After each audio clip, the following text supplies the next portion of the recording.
White balance చేసి white balance ready colour తేడా వచ్చేసింది టెలికాస్ట్. ఫార్చ్యూన్ అనే ప్రఖ్యాత మ్యాగజైన్ సర్వసాధారణంగా ప్రపంచవ్యాప్తంగా ఉండే 500 టాప్ 500 కంపెనీస్ ఎప్పుడు కూడా రేట్ చేస్తూ ఉంటాం. అందులో భాగంగా అదొక బెంచ్ మార్క్ కింద సాధారణంగా ప్రపంచవ్యాప్తంగా కూడా ఫార్చ్యూన్ 500 లిస్ట్ అంటే ఒక బెంచ్ మార్క్ కింద చూస్తూ ఉంటారు.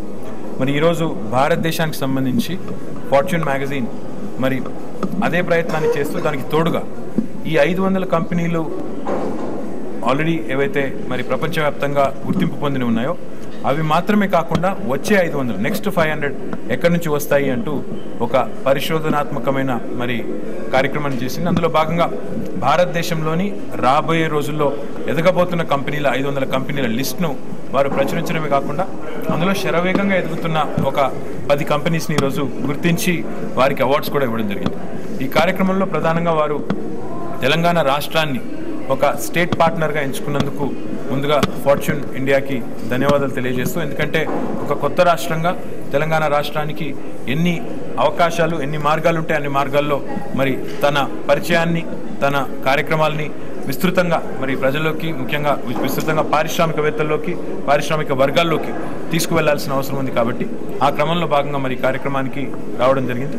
ఇందులో మరి కేంద్ర మంత్రి పీయూష్ గోయల్ గారు వారు కూడా భారతదేశానికి ఉన్న మరి వనరులు సౌకర్యాలు కేంద్ర ప్రభుత్వం ఏం చేస్తూ ఉందో వారు చెప్పారు. ఆ క్రమంలోనే రాష్ట్ర ప్రభుత్వం తెలంగాణలో ఏ కార్యక్రమాలు చేయాలనుకుంటోంది, రాబోయే 500 కంపెనీలు ఏవైతే ఎదుగుతున్న కంపెనీస్ ఏవైతే ఉన్నాయో వారందరినీ కూడా తెలంగాణలో పెట్టుబడులు పెట్టాల్సిందిగా పెట్టి తెలంగాణ గ్రోత్ స్టోరీలో తెలంగాణ ఎదుగుతున్న క్రమంలో వారు కూడా మాతో మరి భాగస్వాములు కావాల్సిందిగా వారిని ఆహ్వానించడం జరిగింది. నాకు విశ్వాసం ఉంది ఇప్పటికే తెలంగాణ ఇండస్ట్రియల్ పాలసీ ఏదైతే ఉన్నదో మొత్తం దేశవ్యాప్తంగా కూడా చర్చ జరుగుతోంది. ఇప్పుడు నేను ఇక్కడికి వస్తూ ఉంటే కూడా విమానంలో కూడా కలిసిన ఒక ఉన్నతాధికారి కూడా చెప్పారు, మా దగ్గరికి వస్తున్న చాలామంది పారిశ్రామికవేత్తలు మరి మీ తెలంగాణ పాలసీ గురించి చాలా గొప్పగా మాట్లాడుతూ ఉన్నారు, మాకు కూడా కాపీ పంపించండి, మేము కూడా కేంద్ర ప్రభుత్వంలో కూడా దాన్ని చూసి ఏమైనా మంచి ఇన్పుట్స్ ఉంటే వాటిని తీసుకుంటామంటూ వారు కూడా అన్నారు.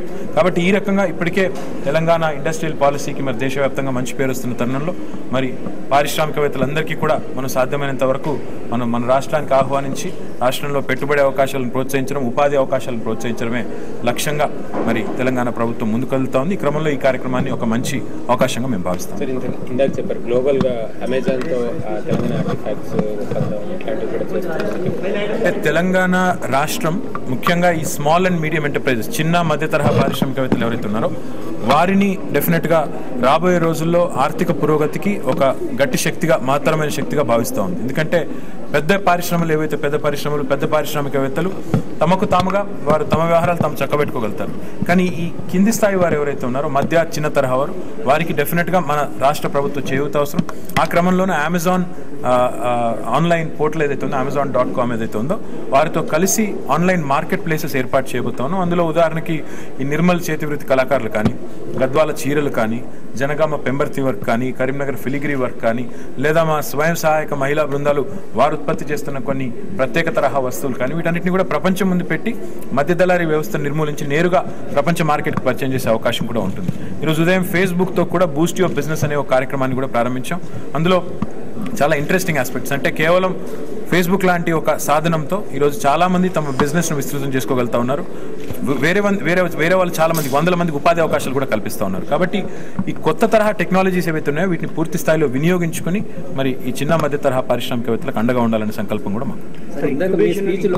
ఇప్పటికే ఆ పాలసీ పనిచేస్తూ ఉంది. గౌరవ ముఖ్యమంత్రి గారి సారథ్యంలో నేరుగా దాదాపు ఇప్పటికే 50 పైచిలకు కంపెనీలకి దాదాపు 10,000 కోట్ల పెట్టుబడులకు పైగా వారికి నేరుగా అనుమతులు ఇప్పటికే ఇవ్వడం జరిగింది.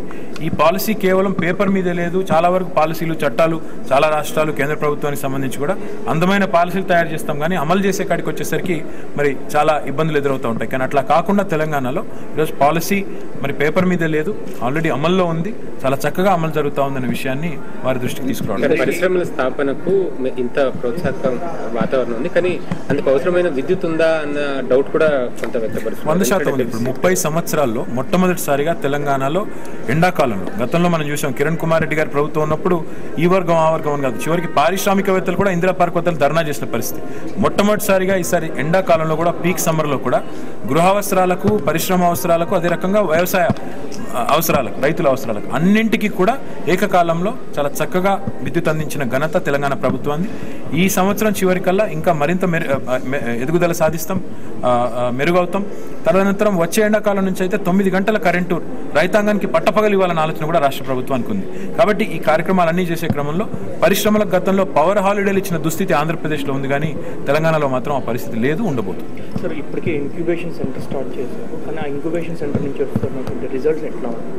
డెఫినెట్గా మంచి ఉత్సాహం ఉంది. ఎక్కడ ఎవరితో మాట్లాడినా డెఫినెట్గా చాలా చక్కటి ఉత్సాహం ఉంది. 100% నాకైతే విశ్వాసం ఉంది. హైదరాబాద్ ఏ స్థానాన్ని అయితే గతంలో ఐటీ రంగంలో ఒక ఎదుగుతున్న నగరంగా, నంబర్ 1 డెస్టినేషన్గా ఎదిగే సంపూర్ణమైన అవకాశాలు ఉన్న నగరంగా ఏదైతే పేరు ఉండిందో, ప్రాచుర్యం ఉండిందో, తప్పకుండా అది పూర్వవైభవాన్ని సాధిస్తాం. 100% హైదరాబాద్ని నంబర్ 1 ఐటీ డెస్టినేషన్గా నిలబెడతామని విశ్వాసం నాకు. స్టార్టప్ కంపెనీలకు కూడా తెలంగాణ గవర్నమెంట్ పెద్దపీట వేస్తుందని చెప్పారు. దానికి తగినట్లుగా ఎటువంటి చర్యలు తీసుకుంటారు? చాలా తీసుకున్నాం. ఉదాహరణకి ఇప్పుడు అక్కడ ఒక plug and play infrastructure create చేసి ఉన్నాము. మంచి ఇన్స్టిట్యూట్స్, ఐఎస్బి కానీ, IIIT కానీ, IIT కానీ, నల్సార్ కానీ, వారందరితో సయోధ్య కుదుర్చుకున్నాము. రతన్ టాటా గారు లాంటి వ్యక్తులను కూడా ఇందులో భాగస్వాములు చేస్తూ ఉన్నాము.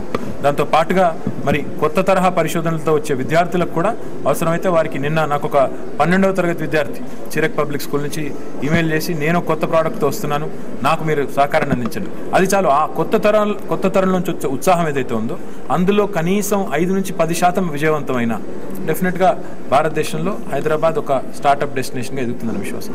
సార్, అపార్ట్ ఫ్రమ్ దిస్ పొలిటికల్గా మీ గన్మెన్కి ఏపీ సిఐడి నుంచి నోటీసులు ఇవ్వడం, దాన్ని మీరు ఎట్లా చూస్తారు? దానికి మీ రియాక్షన్ ఏంటి? ఇప్పుడు నేను ఇదివరకు చెప్పిందే మళ్ళీ చెప్తాను. నేను తప్పు చేసినా, ఎవరు తప్పు చేసినా శిక్ష నుంచి తప్పించుకోలేరు. నేను కానీ మా గన్మెన్లు కానీ ఏమైనా తప్పు చేస్తే 100% ఈ దేశంలో చట్టం ఎవరికి చుట్టం కాదు. నాకైనా ఇంకెవరికైనా కూడా ఒకటే చట్టం ఉంది, డెఫినెట్గా వర్తిస్తుంది. కాబట్టి ఆ విషయంలో ఇంకా ఎక్కువ మాట్లాడాల్సిన అవసరం లేదు. 100% ఒకటి మాత్రం వాస్తవం, ఎవరు ఏమనుకున్నా ఇక్కడైనా అక్కడైనా చట్టం తన పని తాను చేస్తుంది. 100% తప్పు ఎవరు చేస్తే వారికి శిక్ష పడుతుంది.